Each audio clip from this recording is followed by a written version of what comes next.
Olá! Buenos Aires, Cancún, Santiago, Punta Cana. Esses foram alguns dos principais destinos dos turistas brasileiros em 2022. Além daquelas tradicionais capitais como Paris, Miami e Roma. O interesse dos brasileiros por viagens internacionais voltou a crescer com a redução de casos de Covid em todo o mundo. Mas, além de encontrar os destinos de preferência, é preciso estar atento às normas para viajantes, regras, tradições culturais e religiosas locais. A Mariana e o Tiago já rodaram o mundo e conheceram vários países. E durante a viagem para os Emirados Árabes Unidos, eles contaram pra gente, Mariana e Tiago, como funciona aí.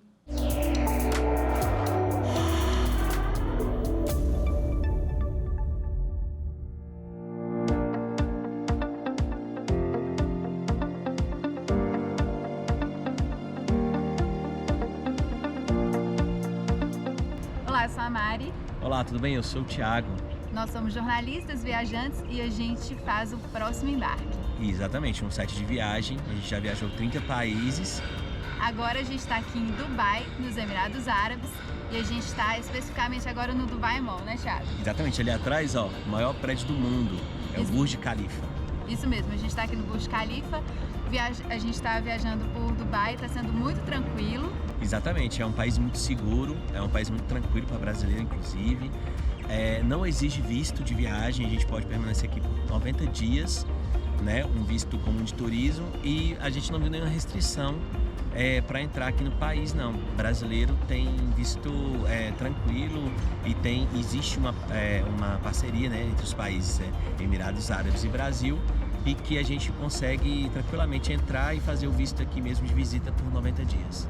Exatamente, por conta desse acordo, eles só carimbaram o nosso passaporte na imigração lá no aeroporto de Dubai, a gente não precisou pagar nenhuma taxa e foi bem tranquilo. A gente ainda está no momento de fim de pandemia, mas eles não exigiram da gente o cartão de vacinação, apesar de que quando a gente compra a passagem, eles falam que a gente tem que ter esse certificado de vacinação, né, Thiago? Exatamente. Mas não foi exigido da gente no aeroporto. Também não exigiram da gente o seguro de viagem. Exatamente. A gente recomenda muito fortemente que as pessoas façam um seguro de viagem para viajar para qualquer país. Primeiro que a gente nunca sabe como é que é o sistema de saúde local, né? Com relação às vestimentas, foi uma surpresa. A gente achou que ia chegar aqui nos Emirados Árabes e a gente ia ter que usar só roupa mais fechada, que mulher na rua não estaria usando roupas ocidentais, mas não é bem assim. O que a gente já percebeu é que a restrição mesmo é só nos locais sagrados, né, Thiago? Exatamente. Em Abu Dhabi, na mesquita e nas mesquitas, né, daqui, lugares religiosos em geral, né, sempre tem um código de vestimenta. Aqui em Dubai, na rua e tal, é muito quente, a gente está em pleno inverno, dezembro, está muito calor. E as pessoas estão se vestindo normal, tipo, as mulheres estão com roupas curtas, os homens de bermuda, não tem nenhuma restrição a isso não, né?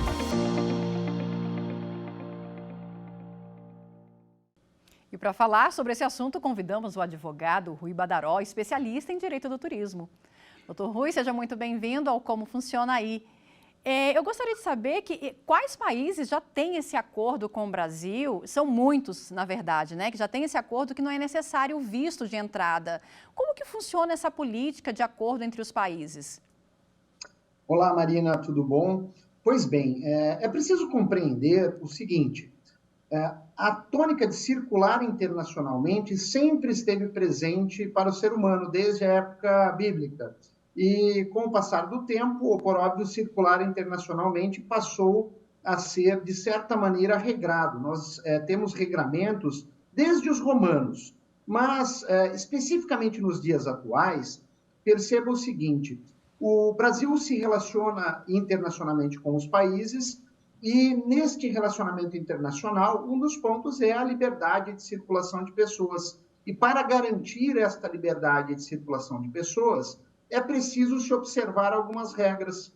Dentre essas regras, nós temos o visto, que é a autorização que habilita a pessoa a poder ingressar em outro país, e, de outro lado, nós precisamos de um documento que identifique o nacional. Esse documento é o passaporte.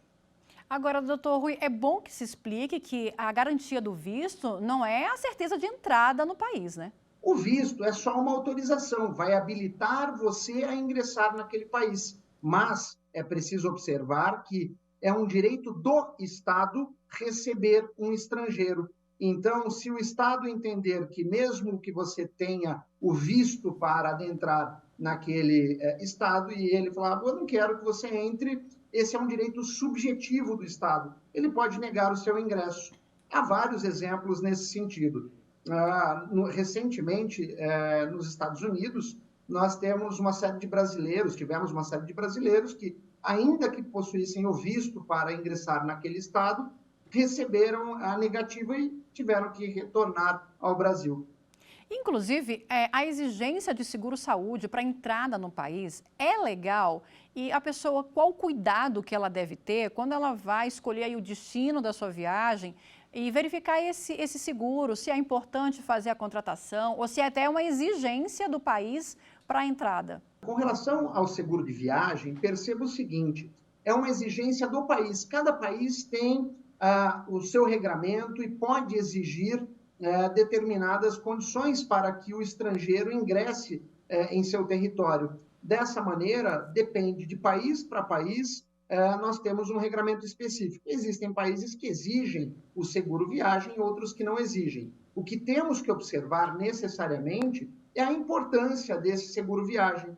A importância dele é garantir àquele que viaja o sossego necessário. Sossego necessário para que, no caso de um eventual problema, ele esteja coberto para solucionar aí problemas de ordem de saúde, odontológico, o que for. Agora, é importante que se explique que a pessoa pode, inclusive, ser barrada se ela não fizer essa contratação, tanto do seguro-saúde, como também a apresentação da certificado de vacinas, como a Mariana falou, né, da exigência de apresentação. Alguns países exigem também o certificado de alguns tipos de vacina, né? Note que, por exemplo, no Panamá existe a exigência de o certificado de vacinação para a febre amarela. Se você não tiver esse certificado de vacinação internacional para a febre amarela, você não poderá entrar no Panamá, ainda que não se exija visto para ingresso nesse país. Então, note, nós temos que bater nessa tecla. O país é que define quais são as condições de ingresso do estrangeiro em seu território. Para a Europa, é necessário um seguro de viagem com um valor pré-determinado, no mínimo, salvo o melhor juízo, $30 mil. E, nessa perspectiva, se não forem observadas estas regras, você pode ser barrado e sequer ingressar no Estado. Doutor Rui, a Mariana e o Thiago também trouxeram a questão do código de vestimenta. O que acontece, por exemplo, com um turista que não respeita essa roupa e essa exigência que tem nesses códigos que existem, principalmente em países islâmicos? Perceba que nos países que seguem a lei islâmica, portanto a Sharia, existem regras muito específicas com relação a código de vestimenta e não somente isso, também com relação ao consumo de bebida alcoólica. No que concerne código de vestimenta, normalmente países que recebem muitos turistas estrangeiros, países que seguem a lei islâmica, eles possuem certa flexibilização de locais em que você pode circular livremente, com as peças de roupas que você normalmente se veste normalmente no teu país. Todavia, alguns locais específicos, eles exigem que seja coberto o rosto, exigem determinados tipos de roupa, e cada país que segue a lei islâmica possui um tipo de punição, que pode variar desde multas até mesmo dias de prisão, e dependendo do país, uma pena mais exasperada. Vamos voltar para Dubai agora. A Mariana e o Thiago mostram que, apesar de encontrar algumas diferenças culturais, a capital dos Emirados Árabes oferece experiências únicas para os turistas que estão interessados também no comércio de eletrônicos.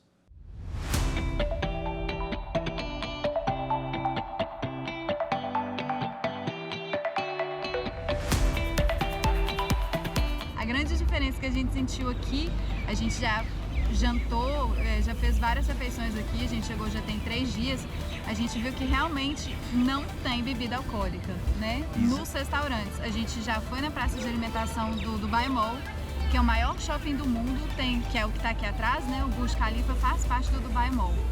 São 1.200 lojas, tem restaurantes de todo tipo de comida, mas a gente não vê nenhum tipo de bebida vendendo. A gente foi também numa loja aqui em que a gente ia comprar um computador, né? E a gente ficou meio com medo de comprar um computador aqui porque assim, existe a garantia local, né, para direito do consumidor, né? E ele falou que se a gente não gostasse do equipamento, a gente podia voltar para trocar, mas enfim, nós somos turistas, né? E aí acaba que a gente não pôde comprar, né? Assim, a gente pensando assim, tá, como é que eu vou fazer para voltar para Dubai para trocar isso, né? Não vale a pena. E os preços são bons, né? Assim, é um país com bastante isenção fiscal em equipamentos eletrônicos, então tem muita loja, tem muita opção, tem grandes marcas. E você pode fazer, eu acho que é um país mais para você fazer compras também, né? Tem muitas lojas, muitos centros comerciais e é isso. A gente percebeu que Dubai é mais uma cidade mesmo para compra. É para quem está a fim de passear em shopping, é para quem gosta mesmo de atividades indoor, porque andar na rua no inverno de 27 graus não é fácil, então parece que tudo gira em torno do comércio e parece que aqui o consumidor ele é muito respeitado e muito valorizado, porque a gente é muito bem atendido em todas as lojas, independentemente se a gente vai comprar ou não. E a gente achou mesmo bem interessante essa questão de poder trocar se a gente não gostasse de um produto. Então, se você está com vontade de conhecer a Ásia, gosta de fazer compras, gosta de coisas grandiosas, então venha para Dubai, porque aqui realmente é uma cidade que vale a pena conhecer.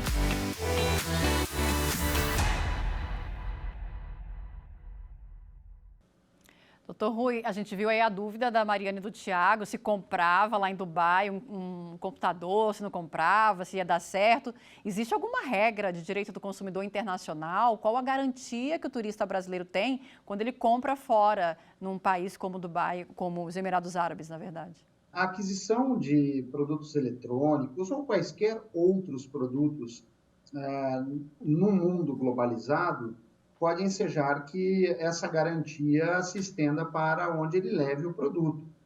Existe um julgado nesse sentido da Panasonic, em que, muito antigo, aliás, que uma pessoa comprou uma câmera de filmagem da marca Panasonic no exterior, nos Estados Unidos, salvo o melhor juízo, e ao retornar ao Brasil, a máquina deu problema e ele acionou a garantia aqui no Brasil. Num primeiro momento foi negada, mas uma vez acionada a justiça, ele teve a sua garantia formalizada e a Panasonic foi obrigada a promover aí o conserto. Mas, via de regra, cada país estipula suas regras de direito do consumidor e você está afeto a essas regras especificamente. Ainda que retorne ao Brasil com aquele equipamento, se ele precisar contestar, vai ficar valendo a lei e as regras do país onde foi comprado o equipamento? Não necessariamente. Comprou o produto, necessariamente você, estando no Brasil, você vai acionar essa garantia aqui. Tá? Se, porventura, a empresa se negar, você daí deve buscar os seus direitos na justiça para que faça valer a garantia de forma internacional.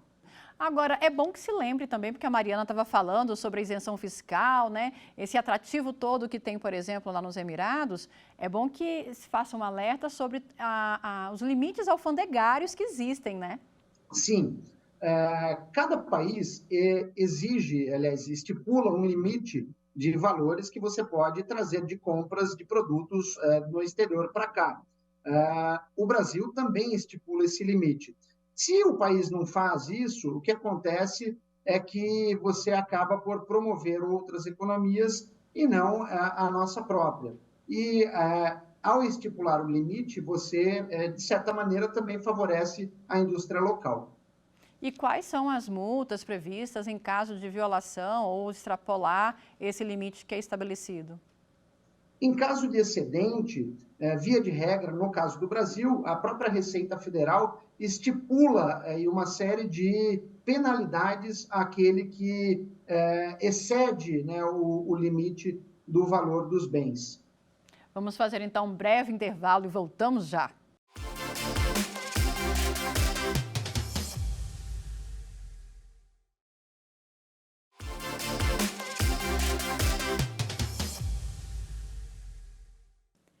Como Funciona Aí está de volta e você já viu como são as regras para turistas nos Emirados Árabes Unidos.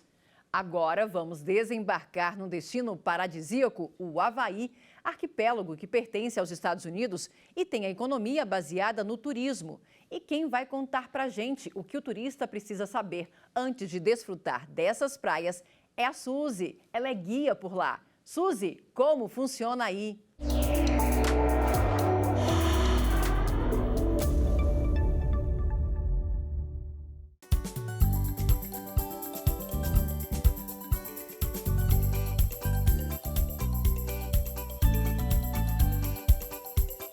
Aloha!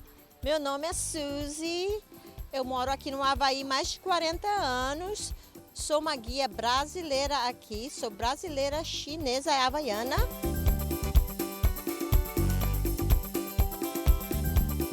Aqui no Havaí nós temos várias leis estaduais. Por exemplo, não toca na tartaruga, a foca havaiana, você não pode dar comida e tem que ficar longe da tartaruga, senão você vai pagar multa. Se você reservar um tour aqui no Havaí, as companhias têm regras diferentes. Se você decidir de cancelar o seu tour, às vezes você não vai conseguir pegar o seu dinheiro de volta. Só em caso de emergência, talvez cover ou furacão, terremoto, alguma coisa assim. Não pode fumar na praia, no parque, no ponto de ônibus, 200 metros de qualquer edifício.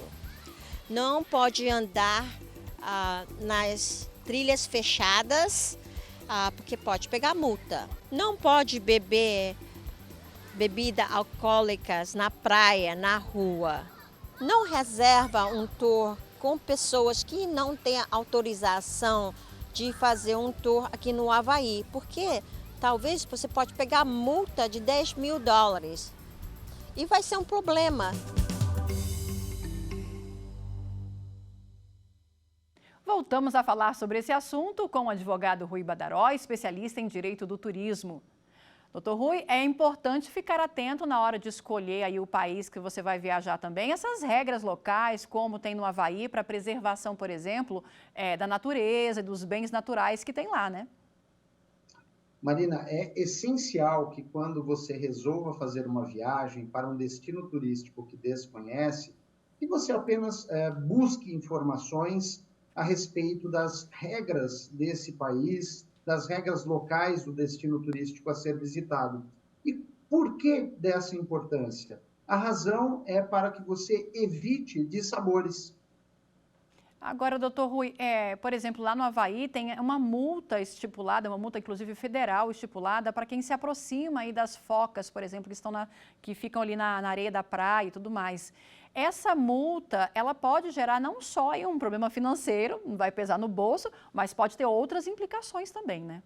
Sim, essa multa pode ter outras implicações. Se o turista não pagar a multa e voltar ao seu país de origem, ao tentar retornar ao Havaí, aos Estados Unidos, ele pode ter a sua entrada vetada se ele não pagar a multa. Então, ele pode até mesmo não conseguir aí o visto de ingresso no país se ele não quitar essa multa. Isso pode ficar como se fosse uma marca, vamos dizer assim, na ficha de imigração, por exemplo? De certa maneira, pode ser considerado não uma marca, mas vai ficar registrado que ele não fez o pagamento. E daí, para o reingresso dele nesse país, necessariamente ele terá que quitar essa multa. Agora, em caso, por exemplo, de cancelamento de passeios que foram contratados em outro país, como no caso do Havaí, e que foram cancelados aí a um curto espaço de tempo, como que fica também essa relação de direito do consumidor para o turista que está em outro local? Perceba o seguinte, se a aquisição desses passeios, pacotes de viagem, se deu no Brasil, esse turista brasileiro, no caso, vai buscar amparo na legislação brasileira, acionando a agência de viagem, acionando quem de direito para responder pelo prejuízo que ele sofreu.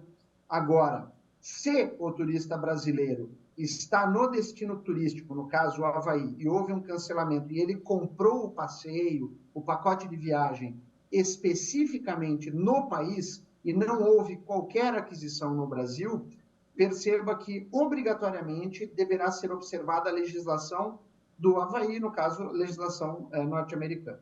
Vamos voltar para o Havaí. De lá, a Suzy mostra que, além de desfrutar dos recursos naturais das ilhas, o turista vai precisar ficar atento também às leis de trânsito de veículos, regras para pedestres e outras normas locais. É com você, Suzy.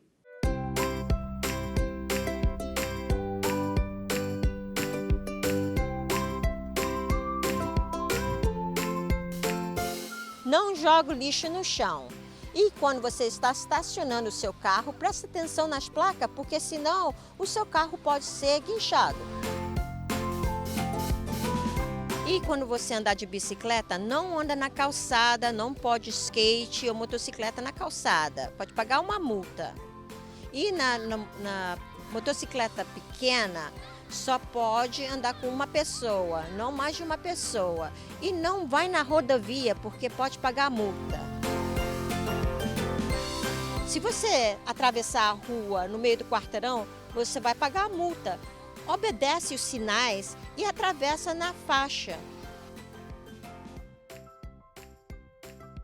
Quando está atravessando a rua, não fala no celular, porque você pode pegar uma multa. Não anda de bicicleta, skate ou motocicleta na calçada. Também pega multas.